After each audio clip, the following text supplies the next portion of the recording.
Nocturnal Animals, which is adapted from an Austin Wright novel from 1993 called Tony and Susan.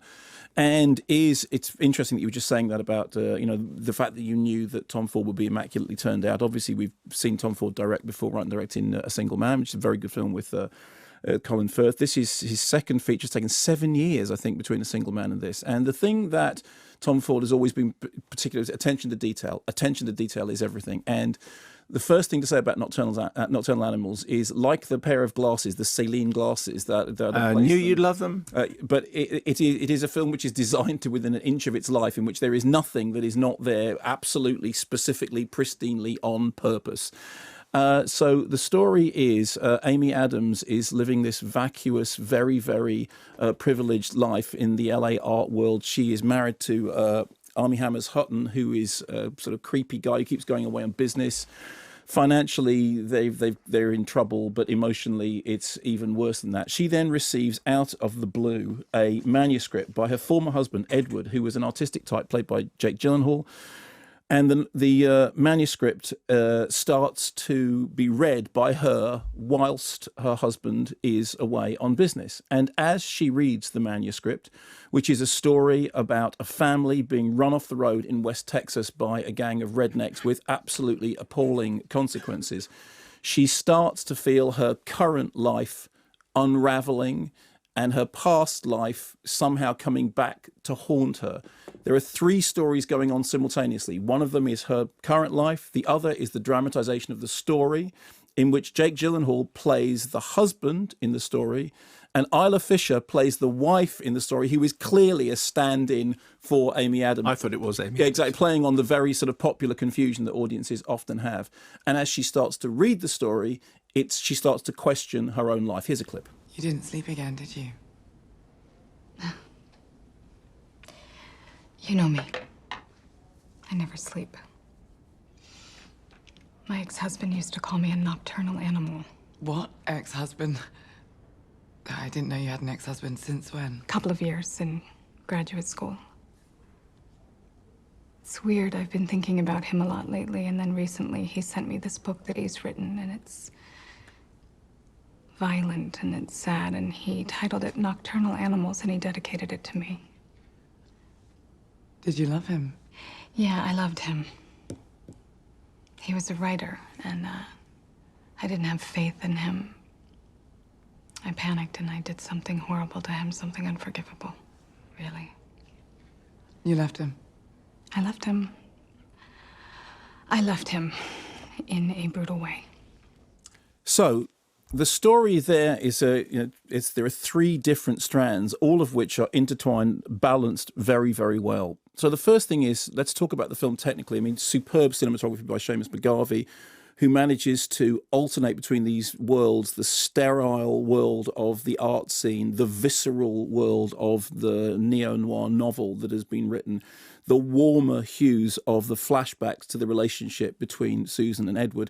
And although these are separate worlds, they bleed into each other with talismanic objects that appear in more than one world: a red sofa, a cross around a neck, a sports car. These things start turning, the worlds start infecting each other. When Susan first opens the manuscript, she gets a paper cut. It draws blood. This is very significant. And so the story is about the way in which the past and the present and memory and loyalty and loss and devotion and guilt all sort of feed in and off each other. And it is adapted from the book, although it has brought elements to the book that weren't there, and it has made it very much, it's like that book seen through the prism of a Tom Ford lens, although as we know it's a saline glass, yes, rather than, because as he said, his products aren't in it. And a very, very evocative and underplayed in the right places, Abel Korzeniowski's score, which kind of harks back to the melodramas, the psychodramas of the 40s and 50s, which plays up the Hitchcockian element. And there are times when it has the kind of, the hyperrealism of Lynch, or that kind of grit of the Coens.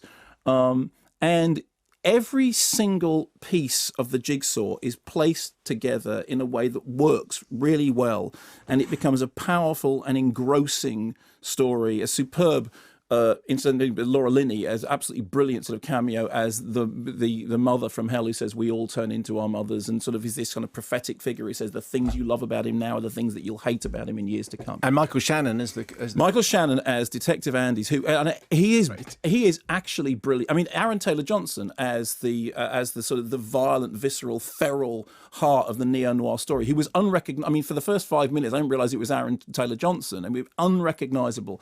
Michael Shannon, who sometimes, I mean, if you'll remember, Herzog said that when he worked with Michael Shannon, Shannon came, because it was my son, what have you done? And he said that Shannon came into the audition room and sat down and stared at him. And Herzog, who is not scared of anything, was scared of Michael Shannon. Yeah, I can imagine that. And I think Tom Ford was in an interview with you saying, I think it was in the interview with you, in which he said that, that when he was on set, Shannon was being Andy the whole time. And, he carried on the smoking, and everyone just kind of stayed away from him. But I think his performance is brilliant. I think his performance is really good. But here's the interesting thing about the film. If the film has a flaw at all, it is that sometimes the level of design and perfection and preciseness and cleverness sometimes acts against it having a human heart. And I've been to see the film. I saw it for the London Film Festival just before I did Tom Ford, and then I've seen it again since then. And I'm even contemplating going back and seeing it again. The second time that I saw it, I felt it was a more sort of a cleverer exercise, but also one that felt slightly colder. And I know some people have reacted to it and feeling that there's something cynical about it. However, I think it is too easy to dismiss what Ford is doing as just surface. I mean, it's absolutely true that if you look at the great cinematic designers, I mean, this was always the thing that was thrown at De Palma. Well, it's all style over substance. And in that very interesting documentary recently about Brian De Palma, he says, well, he's never been one not known for blowing his own trumpet. He says, I'm the person who's doing Hitchcock. He says, everybody says, De Palma's doing, but I'm the only person who's, in terms of the detail, attention to style. And certainly there is something profoundly I mean, look at Stanley Kubrick, the obsession with detail. I'm not saying for one moment instantly that Tom Ford is Stanley Kubrick, but what I'm saying is that it is possible to dismiss something sometimes because it is so stylized. And my feeling about Nocturnal Animals is, firstly, you should go and see it because it's a really, really well-made film that's dealing with some interesting and complicated stuff. Secondly, I am slightly removed from it because there are elements of it that feel too precise, too cold, too calculating. But I also understand that if I see the film again, and I may well do, that it may hit me in a different way. Because I think there are things in it that do give it a human heart. I mean, I think Amy Adams' performance, and you talked in that interview about how much Big Eyes had influenced, that's because a lot of the movie is the camera looking at her face. We see her read, and that's what she does a lot of the time. And it's really hard to look like you're reading. And the other thing that's interesting is the levels of reality, because the story within the story, the novel, the West Texas story, becomes very, very real. And I think the early sequence in which they are run off the road, and I don't want to say more than that. I've seen some reviews have kind of gone further, but I think it's better that you don't know.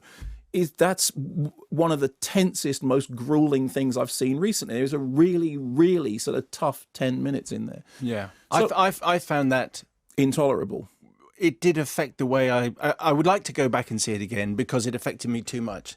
I just wanted that to stop. Yes. Well, I mean, I agree. I found it very, very, and it is interesting that having seen it again since the London Film Festival, I then, knowing where it was, I felt differently about it, which is why I think that a third viewing might help more riches. But it is a really well-made film with a fantastic score, beautifully shot, fantastic editing by Joan Sobel, who does a terrific job of, cutting between these different themes. And it is evident that Ford has his fingerprints on everything. There is nothing in the film that looks accidental. Do you think that I still think that the opening title sequence is a little bit... Yeah, the opening title sequence, and so here's the thing, the opening title sequence, the second time round, when you know what the opening title sequence is, and this, the best way of describing it, it's a kind of carnival of fleshy Americana that the first time you see it, you think, what on earth is this? The second time you see it, it kind of makes a little bit more sense. I have to say, I think it's a misstep.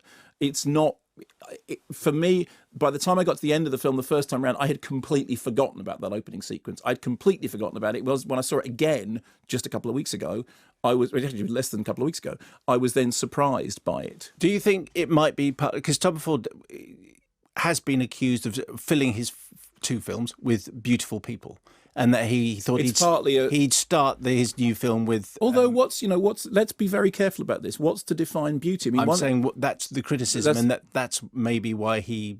Well, I think that one of the things I read an interview with him in which he said that actually one of the points of that sequence is that the people who are on display at the beginning of the film are much happier in themselves and in their flesh than the pinched form of Amy Adams, who is meant to be this kind of zenith of success and yet has got this hollowness behind her. Whether I entirely buy that as a justification, I don't know, but I think it's fascinating that the film does leave things unanswered, even though it in terms of narrative it ties things up very beautifully, but it does it. And even as I'm saying this, I still have this slight reservation about it. I still have this slight reservation that I'm one removed from it, that it's just slightly too pristine for its own good. But I'm also aware that criticism may be. I mean, how fascinating! How fascinating that it's possible. What you're hearing is the sound of somebody trying to figure out exactly what they think of this film, and what I would come down at the end and say, it is definitely worth going to see because it is remarkable.